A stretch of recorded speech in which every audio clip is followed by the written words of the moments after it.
2024년이 되었죠. 2024년 1월에 어디 단체에서 조사해 본 결과 세계의 인구가 몇 명인지 아시나요? 몇 명이나 되는지 아시나요? 80억이라고 그래요. 빌리언 조금 더 80억이 넘었다고 합니다. 인도가 지금 엄청나게 증가하고 있거든요. 그래서 그거 아셨나요? 인도의 사람이 중국보다 지금 더 많아요. 어쨌든 인구가 지금 80억 명이나 됩니다. 80억이 엄청나게 큰 숫자이거든요. 근데 인구는 80억이고요. 나라는 이 세계에 195개가 있다고 하고요. 언어는 7,000개가 있다고 합니다. 이 세상에는 굉장히 다양한 삶과 다양한 모습들이 존재합니다. 그런데 같은 나라와 같은 언어를 쓴다 하더라도 사실 그 안에서의 삶은 각자가 굉장히 달라요. 그렇지 않나요? 한국에서도 생각을 해보면 사는 도에 따라 또 사는 시와 구에 따라 좀 사는 모습이 약간씩 또 다르고요. 또 같은 구와 이렇게 같은 지역에 산다고 하더라도 또 학교에 따라 다르고 모여 다니는 그 그룹에 따라 다르고 이제 조금 다릅니다. 그리고 저희를 생각해 보면 1900년대의 한국의 모습과 1950년대의 한국의 모습과 2000년대의 한국의 모습은 굉장히 차이가 많이 있습니다. 그런데 우리가 이 시간대에 이곳에서 지금 교류하고 있는 이들과 지금 나누는 이 삶은요, 굉장히 고유한 삶입니다. 그냥 랜덤리 다 일률적으로 같은 삶을 사는 것이 아니라 우리가 지금 살고 있는 이 삶은 유니크, 고유합니다. 그런데 이 삶은 우리가 선택한 것이 아니에요. 우리에게 달려있는 것이 아닙니다. 제가 태어날 때 부모님이 저한테 여쭤본 적 없어요. 너 태어날래 말래? 그냥 났어요. 제가 선택하지 않았습니다. 그리고 나 보니까 나의 피부의 색이 이미 결정이 되어서 나왔고요. 나의 부모가 결정이 되어서 나왔고요. 형제가. 그리고 그 사는 지역이. 또 그것뿐만이 아니라 저의 키와 외모도 제가 이렇게 골라서 나온 것이 아니라 주어지고 그것을 저는 단지 갖고 태어난 것입니다. 자, 그런데 그것만이 아니라 사실 우리의 인생을 결정하는데 중요한 것들도 다 많은 부분 갖고 태어났어요. 우리 김태규 집사님 또 지금 박사이신데 그 박사 한 것이 이제 어느 정도 지적 능력이 돼야 되잖아요. 근데 그것도 갖고 태어난 거 아닙니까? 어떤 사람은 노력하면 되지. 근데 노력해도 안 되는 사람들이 많은데요. 성향도 마찬가지예요. 이 성향도 많은 부분 가지고 태어납니다. 그래서 제가 보면요, 뭔가 이 인생이 불공평하게 느껴질 때가 있어요. 그렇게 이제 구체적으로 verbalize는 하지 않다 하더라도 다른 인생으로 태어났으면 하는 상상은 많이 해봅니다. 내가 지금 처해 있는 이 상황이 아닌 다른 상황으로 태어났어요. 다른 인생을 살아봤으면 하는 공상을 많이 합니다. 그래서 그런 비슷한 만화책이나 드라마도 많이 나오죠. 내가 재벌집으로 태어난, 그렇죠, 뭐 내가 무슨 능력 아니고 엄청난 외모를 가지고 태어나면 뭐 그런 상상들을 합니다. 그런데 믿는 자들 중에서도 이와 비슷한 그런 의미로 기도하는 자들이 있는데요. 내가 지금 갖고 있는 무엇인가 불만족스러워서 하나님 좀 바꿔주세요. 직업을 바꿔주시고 내가 사는 곳을 바꿔주시고 또 나의 인간관계를 좀 바꿔주세요라고 기도할 때가 있습니다. 목사들은 또 어떤 기도를 하는지 알아요? 뭔가 마음에 안 들어요. 그러니까 하나님 좀 다른 곳으로 좀 보내주세요 라는 기도를 많이 합니다. 사랑하는 여러분, 우리 마음에는요, 많은 경우 우리의 인생이 불만족스러워서 우리의 인생을 바꿔지기를 소망하는 마음이 많이 있습니다. 그리고 사실 믿는 자가 아니라고 한다 그러면 그런 소망들은 다 갖고 있을 법해요. 왜냐하면 이 인생은 타락한 세상에서 주어져 있는 것이기 때문에 모든 사람의 인생은 어느 정도 금이 가고 망가져 있습니다. 다른 사람 것에 그 부족함은 보이지 않는 것이기 때문에 자기가 갖고 있는 것이 더 나쁘다고 생각을 해서 바꾸고 싶어 해요. 오늘 본문 말씀에 그와 비슷한 말이 나오는데요. 18절에 이렇게 말합니다. 예수께서 배에 오르실 때에 귀신 들렸던 사람이 예수와 함께 있게 해달라고 애원하였다. 예수님께서 많은 무리들이 따랐는데요. 그들 다 내려놓고 바다를 건너 귀신 들린 자를 찾아옵니다. 귀신 들린 자가 지금 군대라는 귀신의 아주 핍박, 여기 오프레션을 받았어요. 억압받고 있었습니다. 그런데 이 귀신 들린 자를 예수님께서는 자유함을 주셨어요. 근데 자유함을 주셨는데 이 귀신들이 돼지 우리떼에 들어가가지고 돼지 우리떼가 다 강에 빠져 죽었습니다. 거기에는 돼지를 치는 곳이었어요. 그런데 돼지를 치는 곳에서 돼지들이 다 빠져 죽은 거예요. 사람이 죽인 것도 아니고 귀신이 들어가가지고 돼지가 다 죽었습니다. 돼지 떼 해가지고 지금 돼지 가축해가지고 먹고 사는 사람들이 지금 그 수천의 돼지가 물에 빠져 죽었으니까 얼마나 당황스럽고 기가 막히겠어요. 그래서 이 자들이 예수님 보고 지금 좀 떠나가 주세요. 예수님은 뭐 대놓고 블레임 할 수도 없어요. 왜냐면 예수님이 막 돼지를 막 몰고 가신 것이 아니라 귀신이 그랬다는데. 그런데 어쨌든 사람들은 기분이 나쁜 거예요. 예수님 좀 제발 좀 떠나가 주세요. 그러니까 지금 예수님이 떠나가려고 지금 준비를 하고 있어요. 그런데 이제 그 군대의 귀신을 억압받고 있던, 그런데 이제 자유함을 받았던 그 사람이 예수님께 이런 말을 합니다. 예수님, 나도 예수님과 따라가게 해주세요. 그 귀신 들렸던 자는요, 한평생 그곳에 있었습니다. 돼지 농장에 있었던. 아니 지금 유대인들은 돼지를 못 먹는데 왜 돼지를 키웁니까? 이방인들의 곳이죠. 사마리아의 땅이죠. 영적으로 굉장히 어두운 곳입니다. 예수님이 구세주로 오셨는데도 그를 알아보는 자가 없었습니다. 그 귀신 들렸던 자의 입장을 한번 우리가 생각을 해보자는 거예요. 새로운 곳이 아니에요. 평생 살았던 곳입니다. 근데 평생 살았는데 그곳을 노숙자로 살았어요. 귀신 들려가지고 골칫거리로 살았습니다. 그 사람의 그곳에서 사회적 위치를 생각해 보세요. 그곳이 뭐 막 뭔가 일어나는 막 생명이 넘치는 그런 것도 아니고 우중충하고 어둡고 전혀 뭐 변할 생각도 없고, 사람들은 지금 예수님 와가지고 막 엄청난 하나님의 능력이 나타나는데도 관심도 없고 그 동네를 떠나고 싶어 했습니다.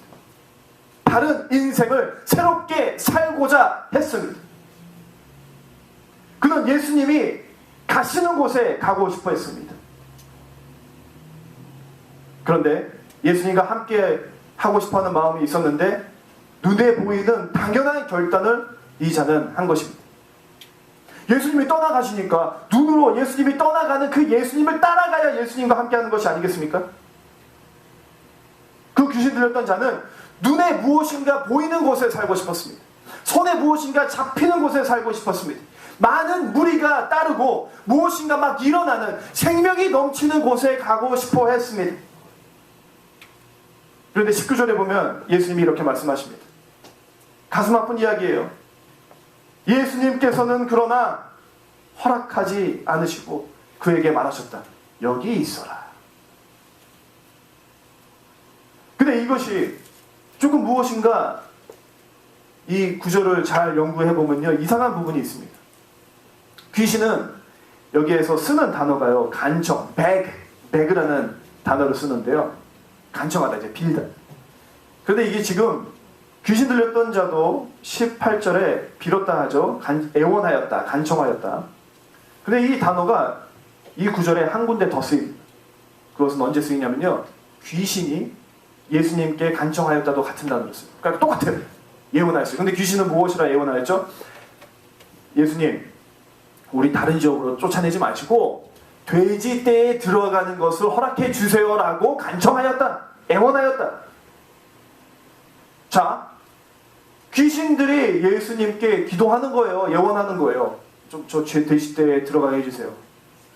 그리고 이 귀신 들렸던 자도 예수님한테 간청하는 거예요. 나 주님 따라가게 해주세요. 그런데 이 귀신 들렸던 자에게는 예수님이 안 된다라고 하셨고요. 이 돼지 우리떼에 들어가라고 부탁한 군대의 귀신들에게는 허락하셨습니다. 아니 왜 그런 것이죠? 그 이유는요. 귀신들은 아주 귀신같이 잘 알기 때문에 그래요.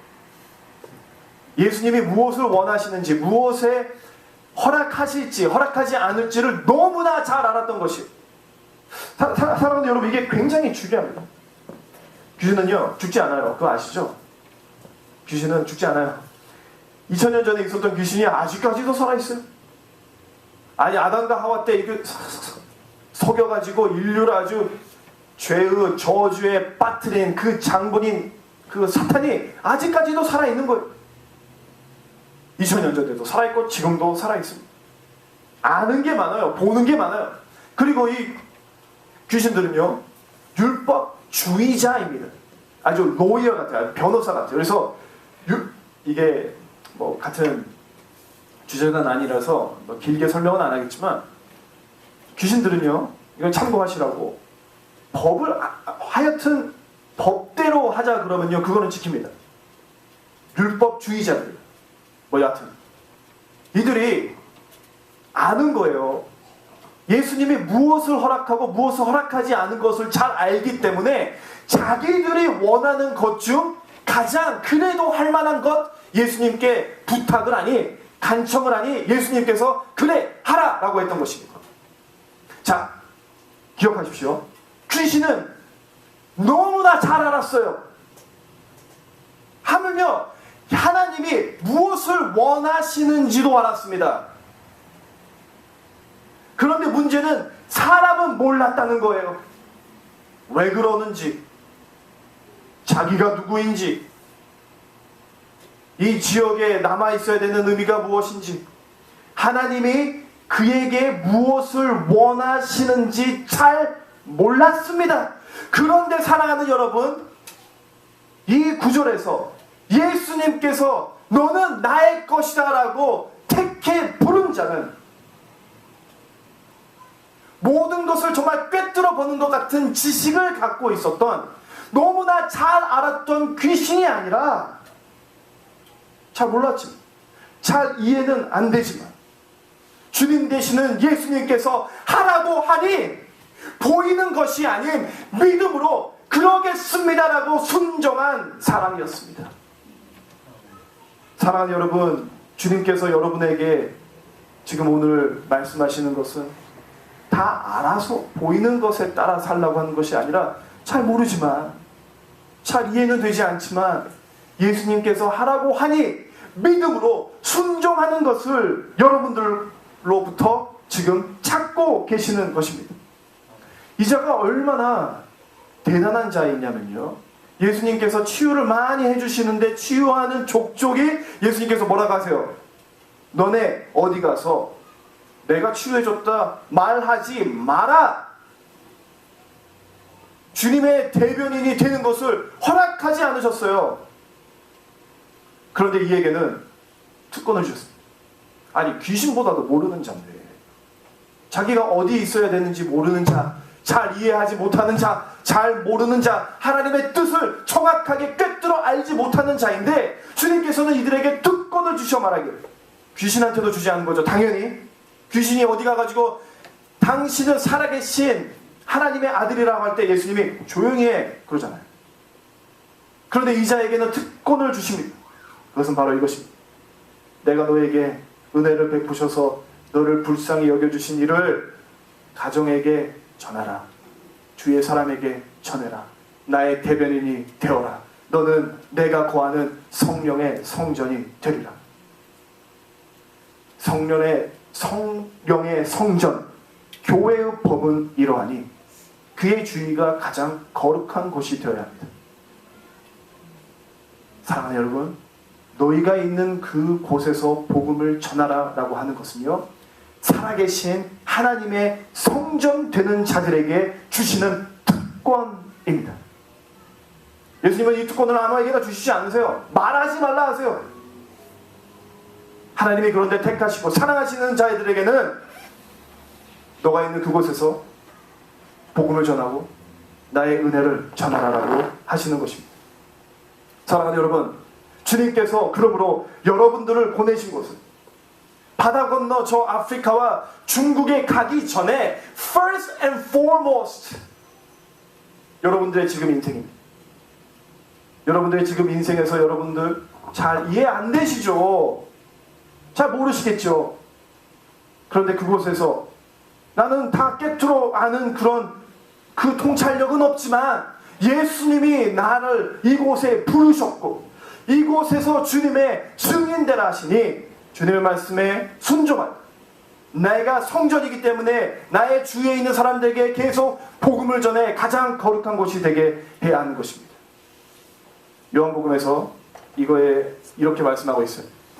하나님께서 아들을 세상에 보내셨으니, 그건 당연한 우리가 이건 알고 있는 거죠. 하나님께서 아들을 세상에 보내셨습니다.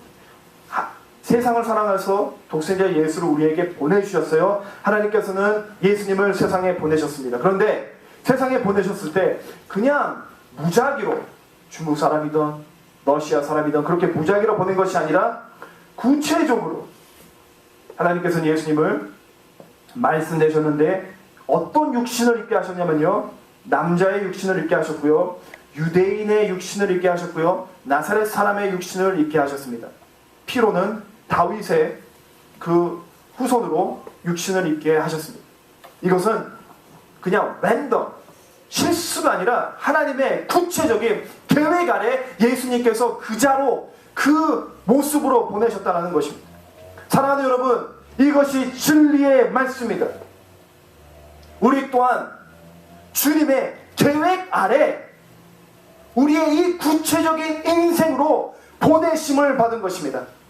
사랑하는 여러분, 여러분들의 인생은 어쩌다 보니 그렇게 망가지고 치이고 해가지고 어떻게 하다 보니까 그 인생을 지금 살고 있는 것이 아닙니다. 여러분들의 그 구체적인 인생은 구체적인 사명을 주님께서 주시고 주님께서 허락하셔서 살고 있는 것입니다. 여러분들이 지금 있고 있는 그 지역, 그 가정, 지금 우리가 함께 섬기고자 하는 이 열방교회는 주님의 계획이 있어서 부르신 것입니다. 그러므로 주님께서 여러분들을 보내신 목적을 이루는 삶은 바로 이곳에서부터 시작되어야 합니다. 이것이 선교의 기초입니다. 사도행전을 제가 짧게 함께 읽어보도록 할까요? 스데반에게 가해진 받기 때문에 흩어진 사람들이 페니키아와 키르보스와 안디옥까지 가서 유대 사람에게만 말씀을 전하였다. 그런데 그들 가운데는 키프로스 사람과 구레네 사람 몇이 있었는데 그들은 안디옥에 이르러서 그리스 사람에게도 말을 하여 주 예수를 전하였다. 이것은 PGM의 7대의 신과 진주, 디아스포라, 그리고 히어 앤 나우를 잘 설명하고 있는 구절입니다. 이것은 이제 제가 계속해서 말씀드리고 할 것이기 때문에 핵심은 이것입니다. 자, 보세요. 사도행전 11장 18절까지는 세계 선교가 시작되지 않았어요. 사도행전 11장 18절까지 세계 선교로 시작하자. 그게 예루살렘에서 그 공회를 통해 정해졌습니다.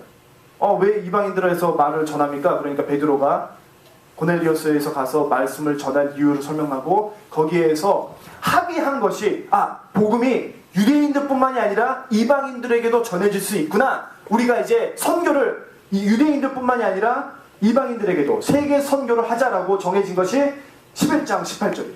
19절은 세계 선교가 어떻게 시작되는지를 나타내는데요. 그것은 핍박받아 안디옥으로 흩어진 자들이 거기에서 주인이 되는 것으로 세계 선교가 시작됩니다. 안디옥 교회에 좋아서 간 사람이 없어요. 핍박받아서 갔어요.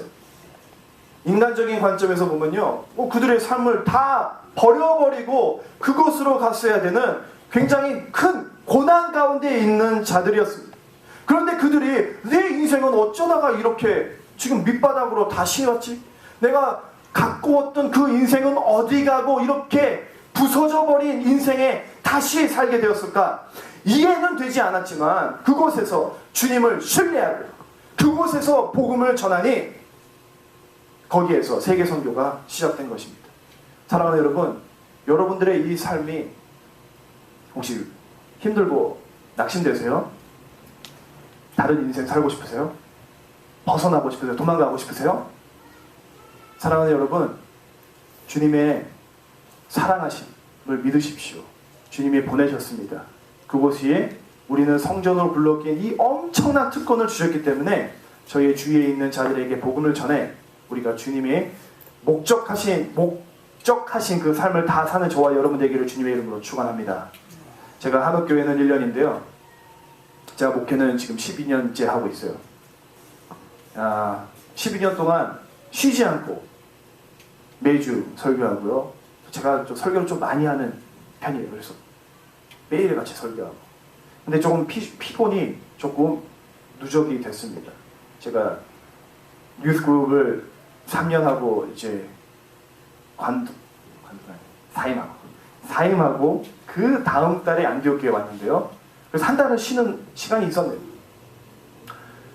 유스그룹에 저희 학생들을 매일같이 제가 마음에 품고 기도하고 염려하고 특히 그들의 구원을 두고 예수님 안 믿는 자들이 2명 있었거든요. 그랬어요. 근데 3년이 딱 끝나고 내려놨어요. 그냥 내려갈 때도 정말 아주 확 내려놨습니다. 그러니까 이제 뭔가 풀리는 거예요. 그래서 그때 진짜 좀 과장이 아니라 일주일 동안 잤어요. 네, 일어나서 좀 있다가 화장실 가고 또 자고 밥 먹고 또 자고 일주일 동안 그냥 잠만 잤습니다. 그게 피로가 누적이 돼요. 뭐 그런가 봐요. 목회가 다 힘들고 그러는데 그래서 저 목회자들은 7년에 한 번씩 안식년을 갔는데 저도 목회하기 전에 이 목사님들이 이게 다른 사람들 다 힘든데 왜 자기네들만 저러고 쉬는 거야? 그러고 했는데 제가 목사여가지고 제가 말하면 좀 그 신뢰성이 좀 떨어지죠. 그런데 이해는 됩니다. 여하튼 요즘 그런데 조금 피로가 누적이 됐어요. 그래서 좀 마음이 우울합니다. 좀. 근데 특히 최근에 실수를 좀 저질렀어요.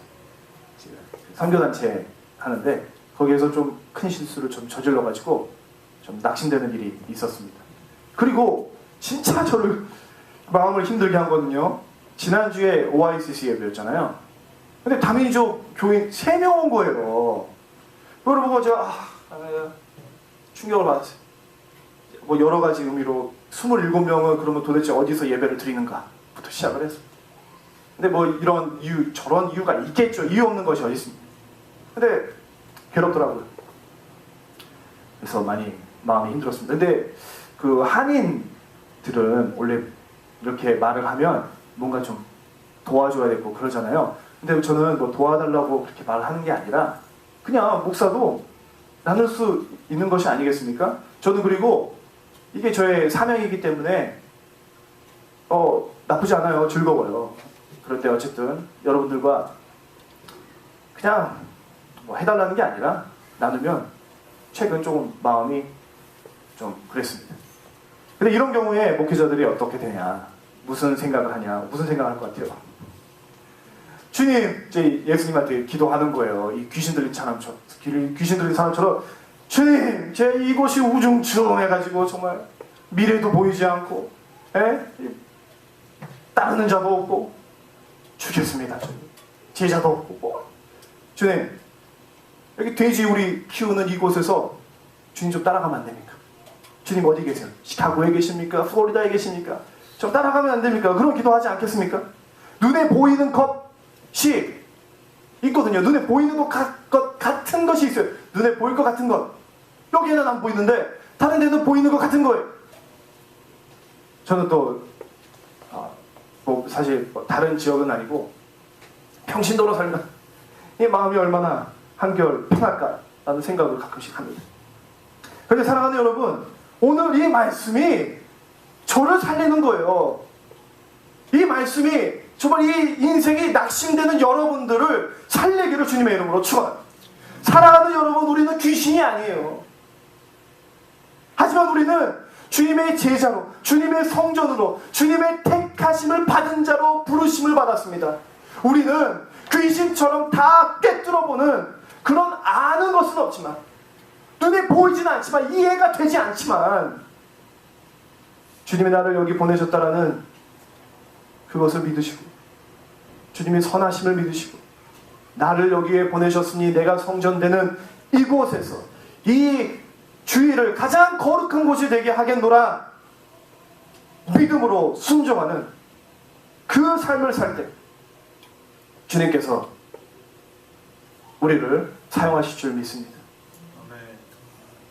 보내신 바로 이곳에서 폭풍 가운데 주님을 찬양하고 하루하루 순종으로 전도와 선교하는 것이 선교의 기본이 됩니다. 제가 참고로 말씀을 드리면요, 제가 뉴욕에서 섬겼던 목사님이요, 자주 이런 말을 하셨어요. 나 떠날 준비한다. 그런 말을 자주 하셨어요. Whatever the reason. 근데 지금까지가 되세요. 마음이 힘들어서 뭐 그랬나 모르겠어요. 그런데 제가 청년 때 그 교회 한 10년을 섬겼던 교회인데요. 불안하더라고요. 이 목사가 떠난다고 자꾸 하면 불안해요. 그래서 여러분 불안하지 마시라고 참고로 제가 그런 말을 좀 하는 것 같아서 여러분들께 말씀을 드리면요, 저는 쫓김을 받지 않는 이상 제 발로는 떠날 생각이 없습니다. 그러니까 불안해하지 마시라고. 그렇습니다. 우리 결론을 짓겠습니다. 사랑하는 여러분, 우리 보이는 것에 따라 살지 않고 믿음으로 살아가기를 바랍니다. By definition, 정의가, 믿음은요 보이지 않는 거예요. 잘 깨달아지지 않는 거예요. 잘 이해가 되지 않는 거예요. 그래도 진짜 이 우중충한 나의 인생을 왜 주셔서가 아니고 이곳으로 주님의 계획으로 부르셨구나 하는 것을 믿음으로 받아들이시고 이곳에서 정말 우리를 너무나 사랑하셔서 특권으로 주신 그 대변인의 역할을, 그 사명을 다 감당하는 저와 여러분 되기를 주님의 이름으로 축원합니다. 우리 이 시간 다 자리에서 일어나서 함께 찬양하고 기도할까요? 우리 함께 찬양할 때요, 정말 마음이 우울하고 그런 분들이 있습니다. 그런 분들께 이 찬양하는 가운데 성령님께서 여러분들의 마음을 위로해 주시고 다시 한번 믿음을 주시도록, 내가 너로 여기로 불렀다, 나의 계획이 있어서 그렇다, 너를 미워해서가 아니라 너를 사랑해서 그곳에 남아있어라, 그곳에 보내주신 것이다. 믿음으로 우리가 찬양하며 우리 결단하도록 하겠습니다.